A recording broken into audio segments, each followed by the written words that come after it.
Thank you for watching my business plan presentation. I am Liz Waite, and this presentation is going to be about Dreamcatcher Studios, or capturing dreams and making them a reality. In this presentation, I'm going to go over a little bit about myself, my business concept, and we'll end with the feasibility analysis. So a little bit about me. I have been working professionally as a 3D artist for 3 years now. The last 2 months have been in the gaming industry, and some of the achievements would be actually becoming a 3D modeler and also getting employed in the gaming industry. As for my future, I'm looking to move into a lead artist position and maybe even take on a producer role. You can check out my LinkedIn if you are interested. An entrepreneur that I would look up to would be Mike Morheim. He's a co-founder of Blizzard Entertainment, and he was the president at Blizzard until last year. He has had some great accomplishments as far as awards, but also he has made a name for himself, and he's established Blizzard within the gaming community, which I really look up to him for that. And if you're interested in more on him, you can go ahead and check out his LinkedIn as well, or Google him. Alright, so for my concept, I am creating a game studio. It's called Dreamcatcher Studios. We'll be creating influential video games, mainly in the puzzle platform genre. These will be stylized games. We'll need to listen to the customer. This is going to be very important because at the end of the day, the customer is who keeps you in business. So we will be taking feedback and looking at, posts and things like that to see what customers are saying, and taking that feedback, whether it's good or bad, and adjusting if we need to, and keep going forward with the positive. We need to learn from our mistakes, and that would also come with the customer feedback. So just going off of what they're saying and correcting that, and then also just kind of doing post-mortems as we go through expansions or game releases and seeing, what went well, what didn't go well, and just learning from that.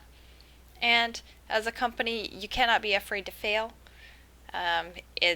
Especially in a small business, you're growing and learning, and you just can't be afraid to fail, and you got to go for it. I will need to build the brand. Since no one is really going to know about Dreamcatcher Studios, we will need to, just market and grow that brand. We need to be involved in indie conventions and events so that we have a presence out there and that people can, hear about us and see what we're up to. And we'll be releasing trailers and teasers as new content is released. That will just be there to build excitement, and also to just let people know what we're up to, and show that we're still relevant.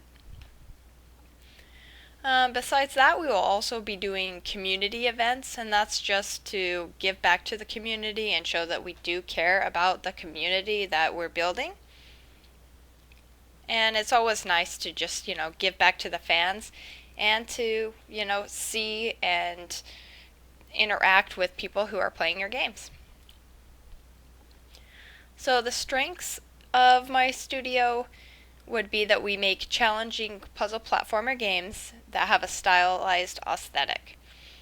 Another strength would be that the games create memorable experiences.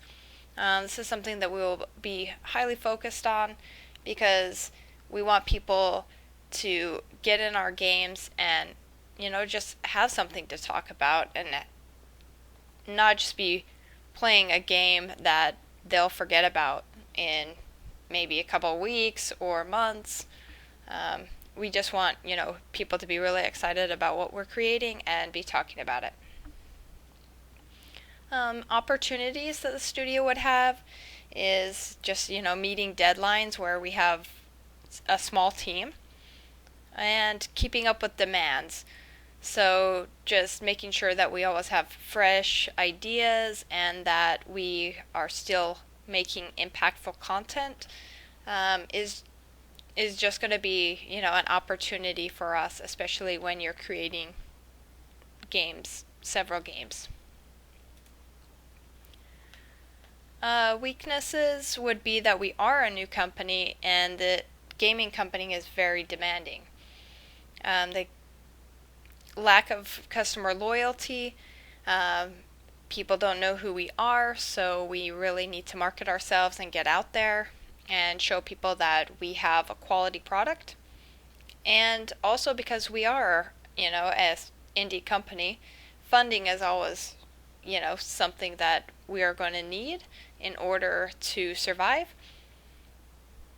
We don't have a big publisher to back us, so we need to get out there and do crowdfunding.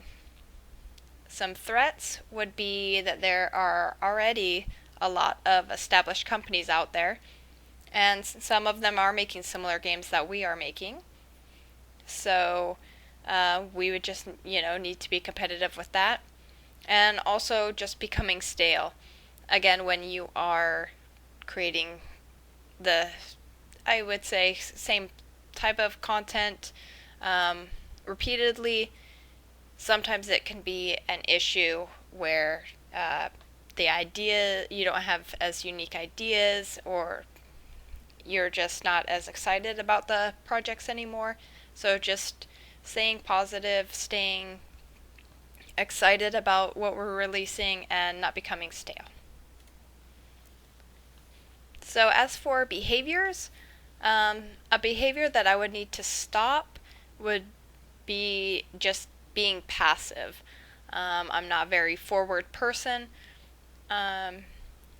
And when you are running a company, you cannot just be passive, and you need to make decisions and run your company.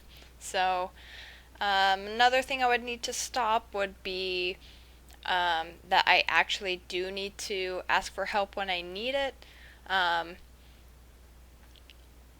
Usually I just take on a lot myself and I don't really reach out for help. And that kind of moves into the next point, which is trust and evaluate my peers. That way I can delegate tasks.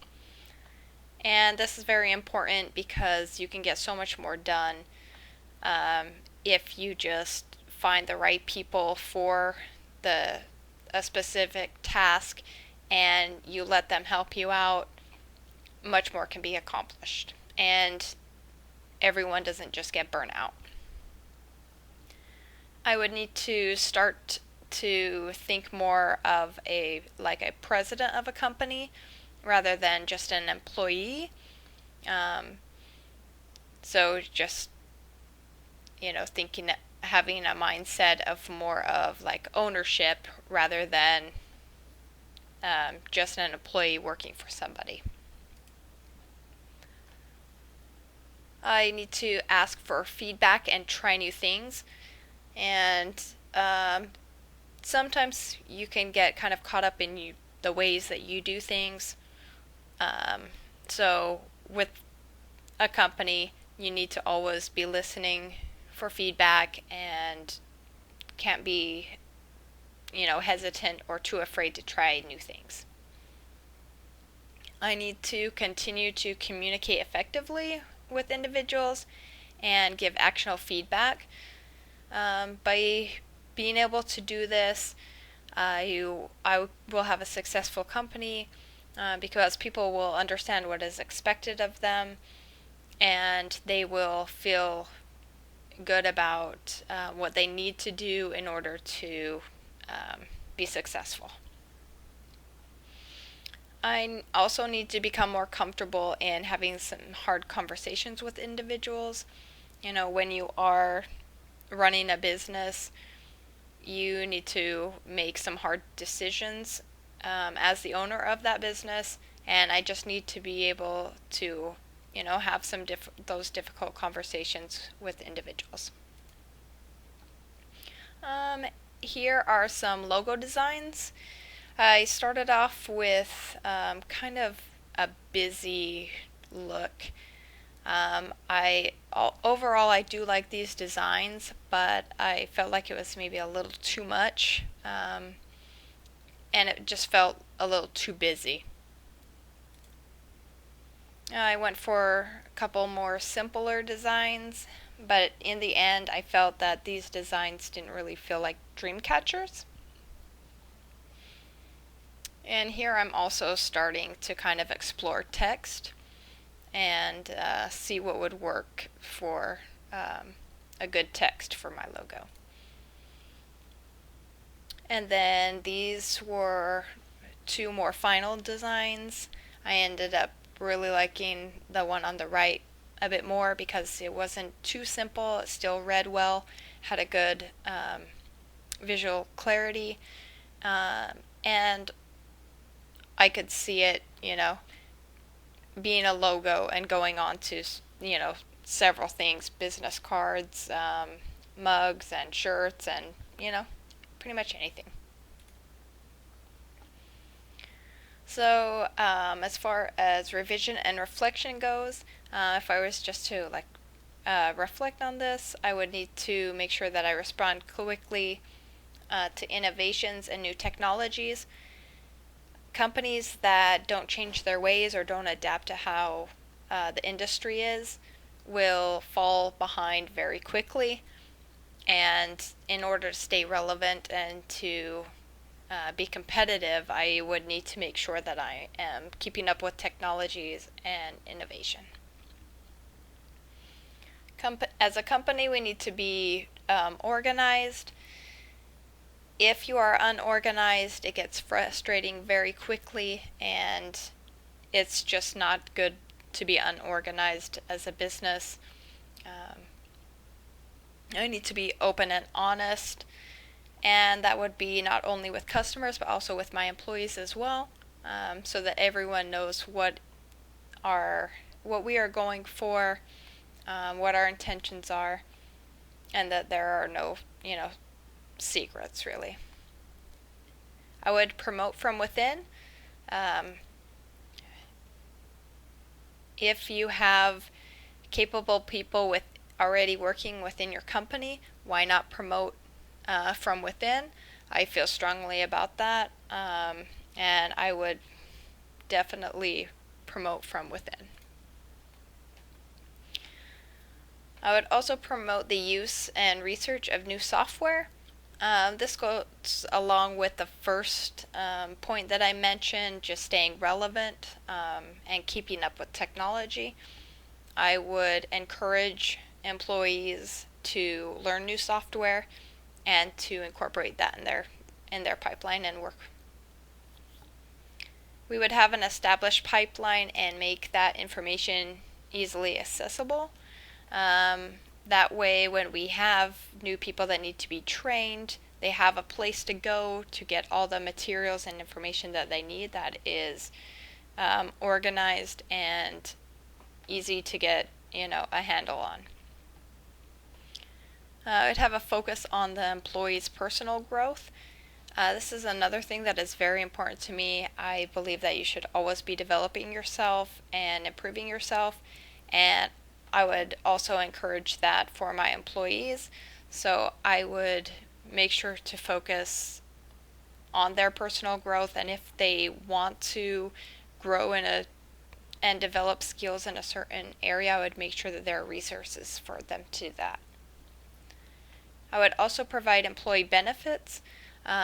This would be medical and things like that, but also it would be things like snacks in the break room or